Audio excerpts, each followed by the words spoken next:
In front of me is REALME C25s, and let me show you how to change keyboard language on this device. So at first, let's open Messages, then tap on a new one.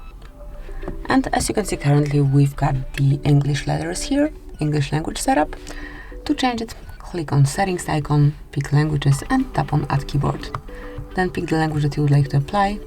Let me choose, for example, Kashubian. Actually, it's the same, so you will not see the difference. Maybe I will go with Hebrew, so you can clearly see the difference.